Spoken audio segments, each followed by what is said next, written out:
Hey guys, it's Professor Cruz again.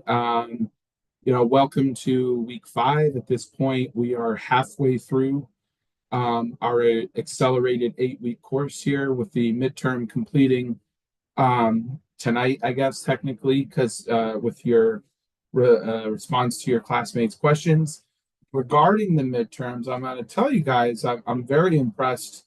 I know a lot of people were nervous with this. I know a lot of people might not have done something like this before, but I think overall your guys' arguments were very strong. I think you guys followed the format to the best of how I asked you to do it. It looks like you put some thought into your arguments. I actually enjoyed hearing what you guys had to say. As you've probably heard me mention before in these videos, I am the coach of the ethics debate team. And essentially, that's the framework that we use in our competitions. The only thing is, in our competitions, we have to do it for 10 minutes.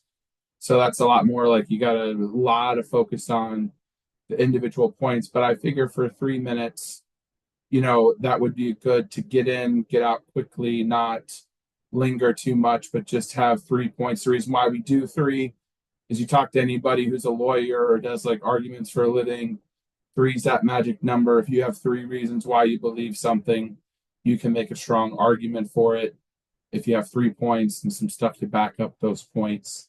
And then refuting the counter argument's always good because you want to think about what could somebody say against this argument I've made and what would I respond with. Um, the questions so far, some of you guys have started responding to my questions or haven't. I haven't looked like this afternoon, but I think you're doing that well. If you feel like I'm picking on you in the question, please don't take it personally. I play devil's advocate on this. You're not going to know where I land on your particular position or not. What I do is I take the counterpoint, I try to argue the counterpoint, and then make you kind of defend your position, or even think about some of you. I've asked you a question where I've said, well, do you agree that such and such has the right to do this and that? And even if it's against the position you take, acknowledging that when it's logical is fine. Like that's not anything wrong with that. If you feel like my question was tough, take that as a compliment. Usually, the harder the question, it's usually the more I felt like you did well with the argument. And so I want to try to pick and see, if I can get you to, double down or on something I saw or, defend it or think from another position or something like that. So certainly not as bad as I do when I judge the high schoolers around Pinellas County have kind of know me. As my reputation in the judging their competitions of being the tough judge, which is fine because, in this class we should ask the tough questions. So I just want to congratulate you all who did the assignment and getting through it and doing well with it. And I want to thank you for the efforts you put into it. I'd like this assignment because it helps like humanize you guys to me, and maybe you guys as well, because there's not a lot of times where we get to directly have a conversation. I mean, a class starts with 30 people. I might get emails from a half a dozen each semester. I give feedback. I don't ever really hear back. So there's a lot of, one-sidedness to the relationship between the professor and the student and online. And I think this kind of makes it feel more like a class. So good job on that, everyone. Let's go ahead. I'm going to share my screen and we're going to get into, what we're dealing with this week. Let's see. Okay, share. Right. Okay, so this week, we're going to be doing 2 chapters as usual. You can see I want to draw you guys' attention to 2 places because I know there's been some issues with people kind of missing some assignments, some deadlines. I'm not picking anybody, not calling anybody out. It's just I know it's tough with 2 things due every week to keep up with everything. So definitely use these tools. Like if it's an assignment, it's going to be pegged over here. So like this thing, is still up for tonight because you're going to do your reply post. That's the second part of module 2. Remember module 1, 2. Module 7 had two parts. First, the Dropbox part for 40 points, and then the discussion board point for 20 parts for 20 points. So make sure we do our reply post to one classmate as usual. That's going to be 5 of your 20 points there. You have your 2 SmartBook quizzes due tomorrow night as usual. And then you can see where your module 9 is due on Thursday and your module 10 is due on Sunday. Yes, I understand that Sunday is Easter. If you've got plans, most of us probably do. I don't want to assume anybody's religious practices or holidays or whatever.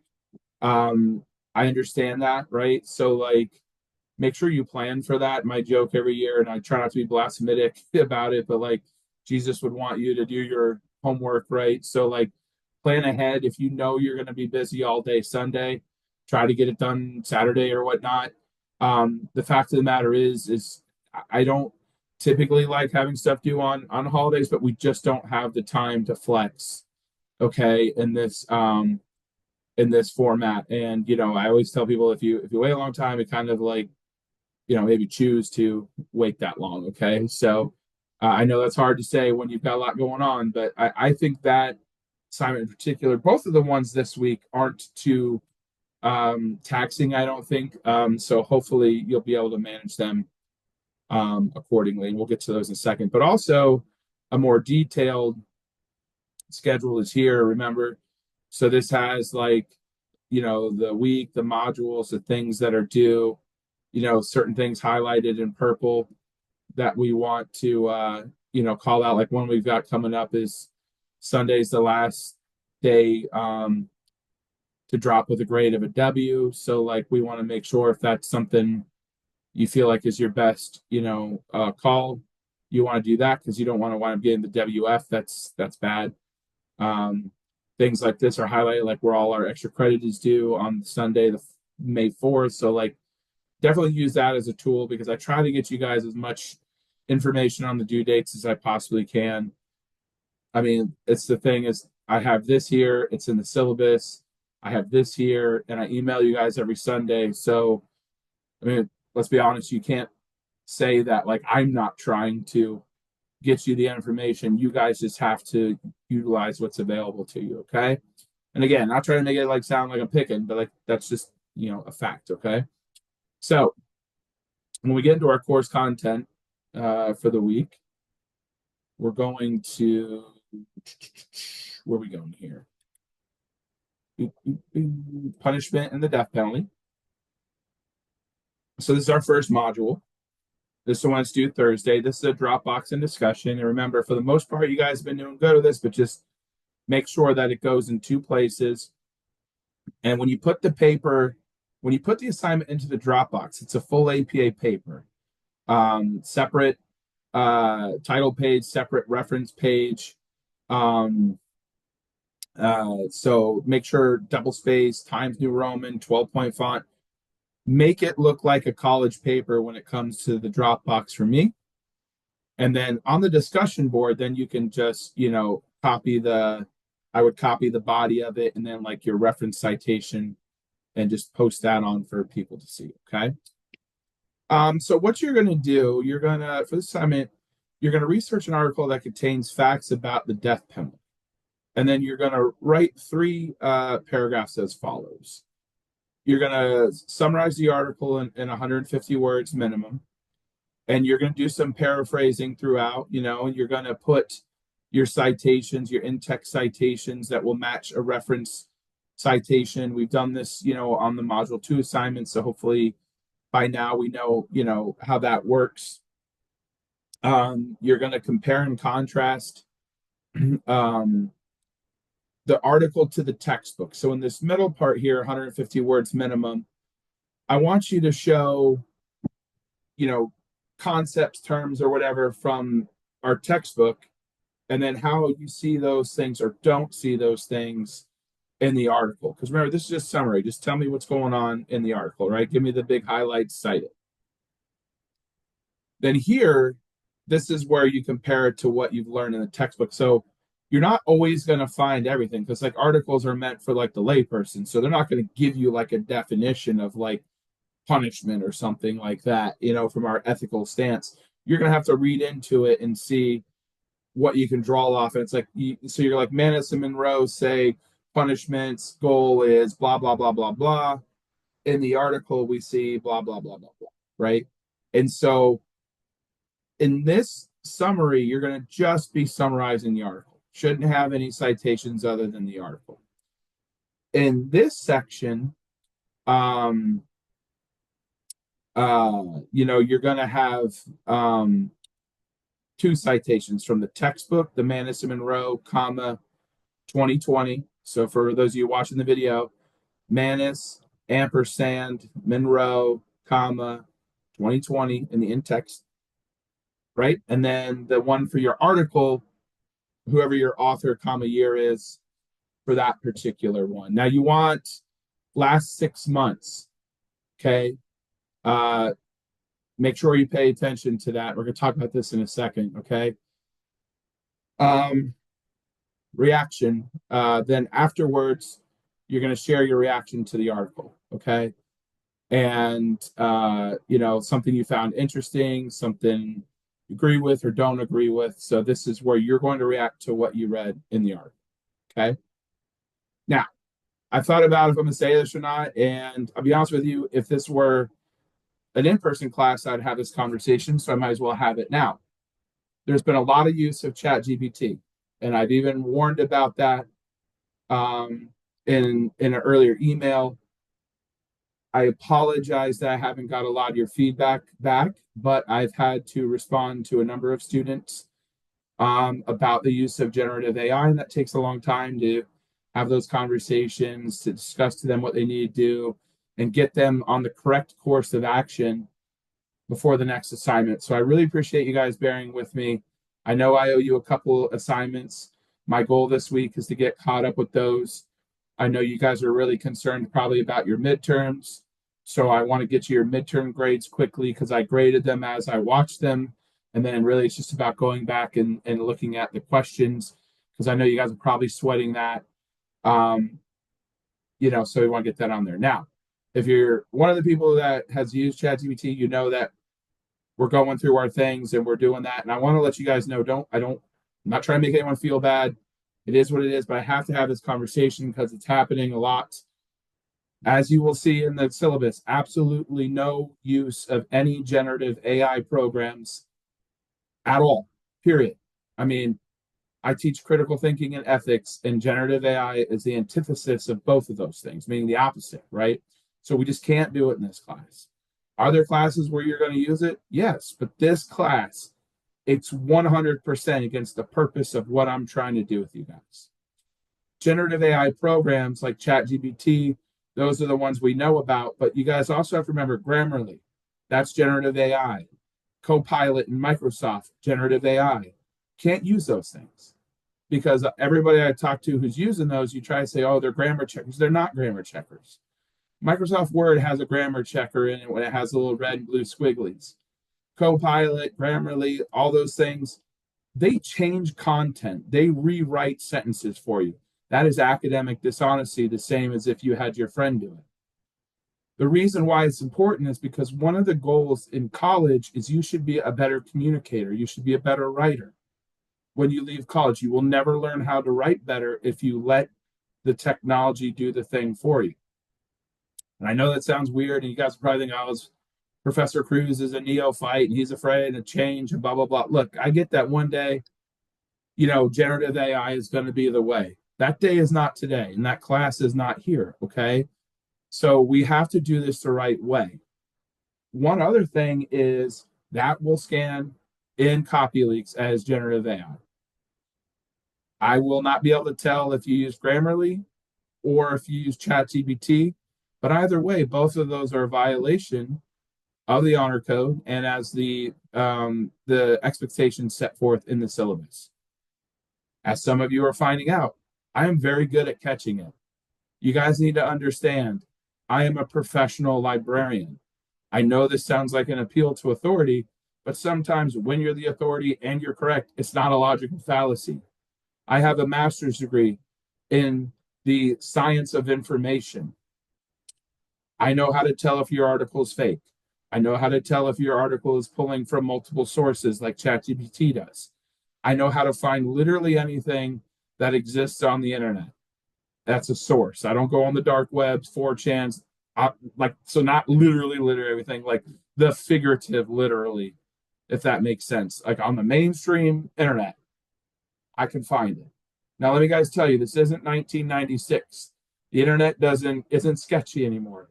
So your article doesn't get taken down or lose the link or anything like that, or like I can't find it.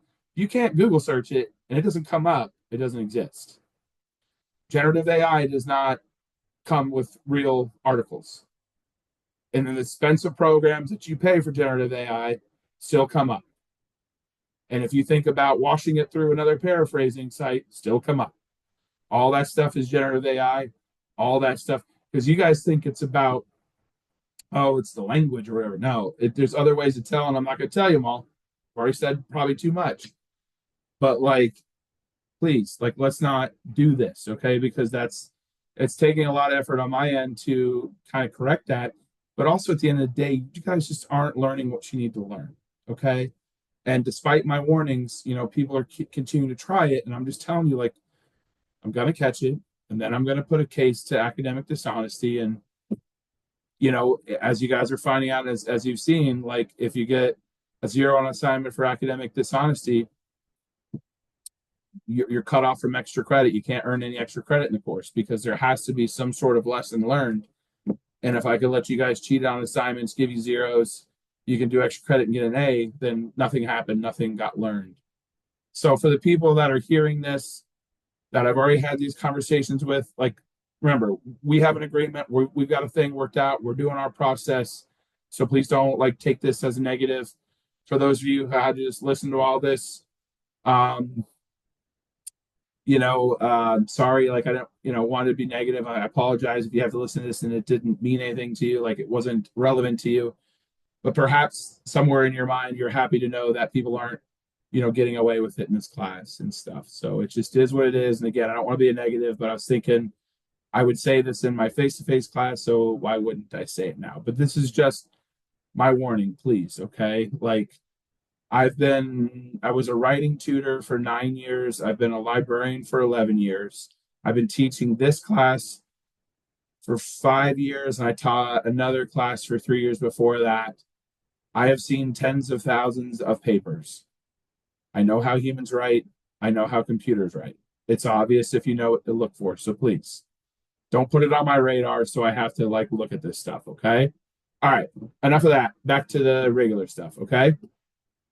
So one thing I want to bring your attention to is please follow these assignment checklists. A lot of people are missing these elements, and these are the things that are going to get marked off. Um, you know, um, a lot of times, people will do well in the content, but they miss, little things for like, um, APA standards, or they use second person you, or they don't put it in the right kind of document, don't proofread. Make sure before you turn it in, you've looked through and answered yes to all these. I just realized that this is last year. I'll fix that. Don't worry about that, but I'll get that fixed. Okay. And then you're going to put this in. So when you're done, you put it on the discussion board. And then you make sure you follow these instructions for the discussion board, and that closes you out. That finishes you for module 8. Then you're going to go to module 9, human life. And you're going to read through the chapter, and it's kind of got a big amalgam of like different human life things, death and dying. Some of you guys had that as your topic, euthanasia and things like that. Abortion, I think, is in there, capital punishment, I believe. But what we're going to do for this assignment, we're actually going to focus on advanced directives. Okay, this is a pretty interesting topic because this is something that we all might come in contact with at some point, either for ourselves or a loved one. It was really interesting. Last spring, today actually marks a year ago that my grandmother passed away. And before you feel sad, like, She was 89. She had a great life. She had four generations of um, family at her bedside, holding her hand while she was, passing on. So really, it was sad, but a life well lived and things. But what's interesting is when I was teaching this last year, the advanced directives, my mom was actually executing her advanced directive at the hospital. So it was kind of surreal because until that moment, it had been, academic for me, like it's going to be for a lot of you guys until I actually saw the process in real life. So it is important because as the family gathered around and my mother needed to decline certain medical treatments, certain family members, of course, were wondering, and my mom was trying to justify, what she was doing. And I actually spoke up on her behalf, and I said, "Mom, you're not making the decision. Grandma made these decisions a while ago, and you're just honoring her wishes." And that kind of put the family at ease because it wasn't my mom speaking; it was grandma speaking through my mom, which you're going to see with the content. And this is why this is important because without this, my grandma, her whole thing was like no heroics, right? Like if you got to go to do too much to keep her alive, just let her go. Without that, perhaps another family member makes the decision to do something against her wishes. So these are really important. So what you're going to do, you're going to research and summarize an advanced directive. Now, what's important is you're not looking for an article about advanced directives. You're looking for a literal advanced directive. Okay. And I can show you a shortcut to that. It's like you want to actually just like look at the form and you want to look and see, what's on the form, what it asks, things like that. So in the first thing, 150 words minimum, you're going to summarize all the stuff that you see on the directive and you're going to cite that basically like you're doing in the first assignment this week. Summarize it, cite it. Okay.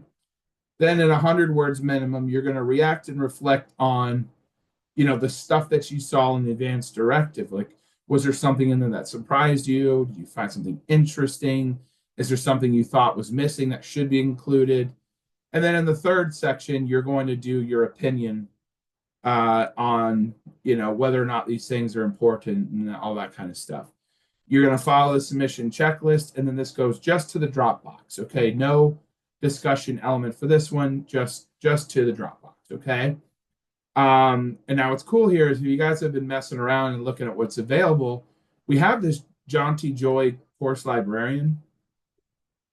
I like the alliteration. So like in the online class, there's not much for Joy to do, like to pop in, but she would do that like in my classes, but like she's just in here available for you guys. So if I say like, hey, like, if you need help with your citations, paper format, you can schedule a research consultation with her. I am also available to meet with you guys for research consultations, and I would love to work with you guys and help you. But I know like there's a weird thing sometimes where like my students don't want to come to me because like I'm their professor.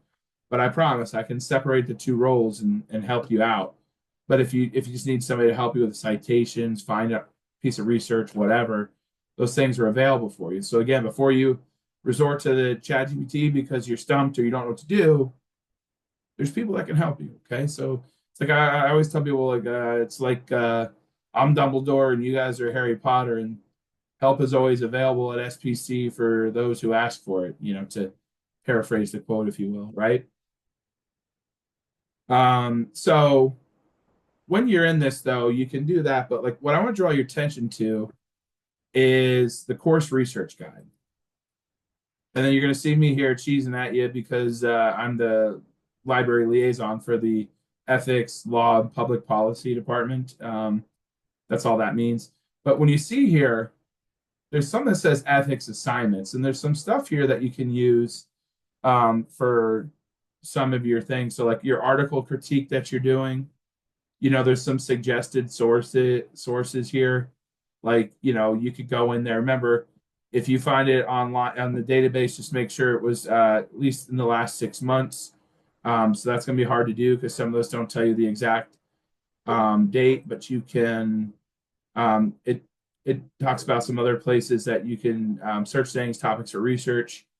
Um, but the advanced directive one's more important because most of you guys are just going to Google your punishment articles, and that's fine because like this is the kind of thing where as long as it's kind of a reliable source, it's on the internet, we're going to look at it and see what it says. The advanced directives one, I just noticed that before those suggested sources, I just noticed that before I started this video, this Florida hospice one apparently is down, which is okay because the free directives from AARP are here and you can, I mean, do you have to pick Florida? I don't know. Maybe it's more relevant if you live in a different state other than Florida, because I don't know where everybody is. If you want to do your state, that's fine. I typically show people Florida ones because we're Florida. So when you go to the Florida one, this is the directive, right? And so you could just do it right here, right? So you can look at it. If you're thinking about how would you cite this, the author is AARP. The date's probably unknown, so you could do N period, D period. Then you would just have what would it be? Like this is your title, Florida Advanced Directive. You would do brackets after it, like PDF, and then throw this thing in. You do AARP for the website, and then throw that URL in. Okay. Now, so again, for those of you watching the video, you're going to get a little extra there. Okay. Now, remember, when you're working on this stuff, I have the course content guide, like the module for APA resources. You guys make sure you're using this because this is going to help you out because I have an example of what a student paper looks like. So this tells you what your paper should look like. Okay. You scroll through it. Obviously, this is for a whole like paper. We're not doing all that, but like, shows you what the reference page should look like. Okay. So like when you're thinking about how am I going to do my article, so you go to reference citation examples, and so you scroll through and I've made this worksheet. It doesn't have everything, but it's got most things. So like, let's say you got an article from a website. If it has an author, we're going to follow this format. If it doesn't have an author stated, we're going to follow this format. In the case that the organization is the author, just use like the name of the organization. It's kind of like similar to the government report here where it has the name of the agency. So like that one I just showed is probably like AARP. Not every website authors though. So like if it's not clear that the website authored it, you can just use this format. What's important though for both of those articles is the URL. You got to have that URL for me. Because remember, going back to what I was saying about the generative AI, it's not going to get you a real article. It's not going to give you a real URL. And it's not going to give you something similar to it. Because if I go and I say, hey, where'd you get your article? And you're like, I can't find it. Here's a different one. That's not how that works. You have to literally show me the article that you use. So I want you to use that for the URL. If I can't verify your source, I can't grade your assignment. And then we're going to enter into a conversation about where you found it. Okay. Let's not have that conversation. Let's just do this correctly and get it done. Okay. But yeah, use these resources. What's cool is on the bottom of this page, it has the formatting for each of these things, like how you should address multiple authors, how you should address your dates, how you should address the titles. The location is just the word I use for like where you found it. So if it's a book publisher, if it's a journal, if it's a URL, right? So do that. And then the last thing you want to make sure you use too is the in-text citation ones, right? So like when you go to the in-text citation one, it shows you how to build this thing and put it together. So when you have an author, right? When you're using, direct quotes and stuff, you need to do the page or the paraphrase numbers, what you do with multiple authors. So like this is what we should be using for the format for like our textbook. People are writing the word and in between or they're hyphenating it. Nick and Dave are really good friends, but they're not married. So don't like join them together with a hyphen, right? I mean, they're bros, but I think that's about where it stands, right? So they got wives who might be a little jealous. So, use the ampersand, okay? Then again, like when you have the government agency in there, when you have an article without an author name, like I just said, we put Just the first little part of it's like first noun phrase. We put it in quotation marks. And these are things that the writing tutors and the librarians can help you with if you get together in enough time to where they can assist you, okay? But make sure you're using the resources that are available.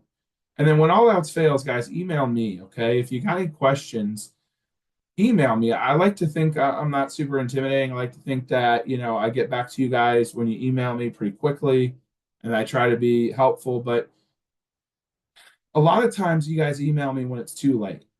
Like you email me after the assignment's due, after the zero's been put in the grade book, or you email me when there's 15 minutes left to do the assignment. And it's like, I get it. I was a student once too, and I know it's hard to get everything done, especially in this format, but like, it's literally my job to help you guys, but you have to ask for the help because this isn't like in class where I can look out into the sea of faces and see people following along and people looking shocked and people who I could tell probably need help. And maybe I could prod them or ask questions or pull them after class. Like this nature of the asynchronous, um, connection that we have here, it's give and take, and it's a lot of give and take and back and forth, blah, blah. But like we got to meet in the middle. Like, I can keep putting it out there, putting it out there, putting it out there. But if I don't get anything in return, I can't help you. If you don't need help, that's fine. But if you do, like, ask, man. Just ask. It's not that hard, okay? So just reach out, let me know what you need, and I'll try to get you there. All right. But we're on the downhill stretch, now of the class. I'll be honest with you, I think the second half is easier than the first, because the critical thinking project is kind of big, and then we do the midterm. And then now it's just going to be like a couple little one-off things like this each semester each week where we learn just different like things. We're kind of into the social issues now, and learning a little bit about those things. And then we'll get to the final and, then we'll be done. So 4 more weeks and we're through it. So make sure we're turning in our assignments. We're working diligently and you're asking if you need any help. I'll post this video on the thing as normal. I'll send my email out to remind you guys what's going on. But if you have any questions before you see me again next week on these videos, please feel free to reach out. Okay. I will see you all later and good luck in your week and have a good week ahead of you. Okay.